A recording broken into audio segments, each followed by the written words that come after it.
Subscribe to our YouTube channel and press the bell icon to get the latest updates. My name is Dr. Sanjeev P. Sahani. I'm a psychologist working with OP Jindal Global University. I want to talk to you today on corona pandemic, or is also known as COVID-19. Now, being a mental health professional, I want to talk that what is happening in more or less everyone's house today. The first thing which in every house is having is anxiety or a anxious behavior among family members. Now, this anxiety talks about the employment, financial security, how long I can continue to be employed. I hope I should not lose my job. Then whatever money I have, how long I can or my family can survive on this. This anxiety is there. My future, my children's future, their education, from where I am going to get grocery, from how I am going to work, when I am going to work, what my other colleagues are doing. I am totally anxious at home at the moment. And when high level of anxiety comes, then you go to two things, either on depression or on mood swifts. Sometimes you think, oh, this is a time to relax. Many people say, oh, it's a quality time to spend with the family. Believe me, as a psychologist, it's not a quality time when there is an uncertainty. We have no idea how long it is going to last. It may last another 2 months, 3 months. It's not a question of few days or weeks. Now, it's maybe a question of few weeks or months. Now, it is important for us how we can utilize this time godly in terms of being into a family in a house. Now, what is happening?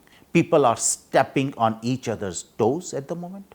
Especially in India, I am fully aware that parents are doing lot of do's and don'ts for their children. You have to study. Now, children cannot go out. They cannot drain their extra energy when they are, obviously when they are sitting at home, they are having more food. They may be having more carbohydrates. They may be having more sugar, and then they have no place to drain it out, and obviously they are also hyperactive, so as their parents. And parents at this point of a time are doing lot of blame games. A small example, let's say you make a cup of tea or a coffee, and then your wife or husband will say, hey, you have created lot of mess, this is not the way you should do it.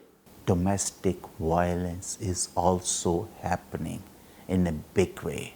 Everybody is worked up totally. The feeling of hopelessness is also there. What I am worth for, what I am going to do. Insecurities are all around. Now, we all know this is not a rocket science, that this is happening in every house. Now, I have two messages. One, as a mental health professional, what all we need to do. And second, I want to give a message to school going children and to the school authorities. The first thing is about mental health. It is very important because at this point of a time, any kind of a traumatic experiences is definitely going to create lot of psychosomatic issues with all of us. Now, we all know what kind of psychosomatic, whether it is anxiety, stress, tension, depression, fear, worry, phobia, arousal, suicidal tendencies, irritability, frustration, obsessive compulsive behavior, all these comes under a psychosomatic problems which we may get if we are worrying too much about COVID. We need to fight about COVID, not that we should be afraid of it. Yes, we need to take all the precautions, whatever the society, whatever the government talks about. We should definitely have a social distancing. In fact, the word social distancing is wrong. It should be physical distancing, because I want you to be socially active. But how we can do it? First of all, there is nothing harm if you want to sleep for a longer period, please do it so.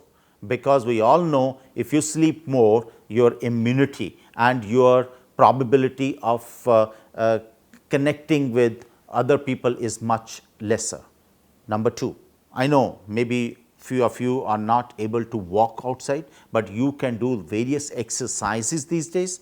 Yoga is one, and lot many other things you can do it, where you can tone up your muscles and you do certain activities. One, you are spending good time. Second, it gives a feeling of self-esteem that I am doing something. 3, this is the time when you can read. I would suggest not on the gadgets, but it is better if you have a books, if you have a magazines, you read from that, and then share what you have studied with your family members.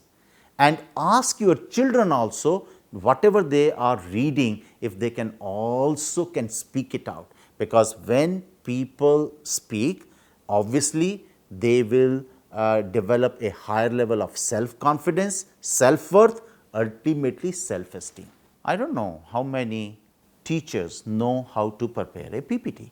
I have no idea that if they can put it up in a nicer way where students can read themselves and can do it. I really wonder what kind of assessment and pedagogical techniques they are going to use, because immediately everybody has started. Not only that, now there is a competition among the schools. Forget about that. The principals and the management would like to control. They enter into the classroom irrespective of their subject expertise, and they guide people, hey, you are not doing it well. Now you see the depression or anxiety on student, anxiety to teachers, anxiety to parents. When there is already a pandemic, why our education system is creating more anxiety in everyone's house? I strongly recommend we should stop this online education system, at least for the younger students till class 7th or 8th. I personally feel it is not required. There are lot many other ways where they can be occupied at home. They can do lot of things which can be innovative and creative for themselves, and they can do wonders. It's not that only online education will give them the information. What schools can do, what government can do, they can set guidelines for parents when they are at home, what kind of education or work or assignments can be done, which should not be for more than 2 hours for every student. If government is really thinking that it is very important, then I would say that everybody should have it on a television, but then every house should have a 2 or 3 television if you have a 2 to 3 children, because simultaneously the number of things are going on. We really work on it. I want every student, children to be safe. They should not take this pandemic as a very severe traumatic experience, which later on in their life as an adult, it harms them psychologically. Please, all of you, be together in making this particular time where we all can see what are the best ways we can spend at home, and all should be happy and support each other. Thank you very much.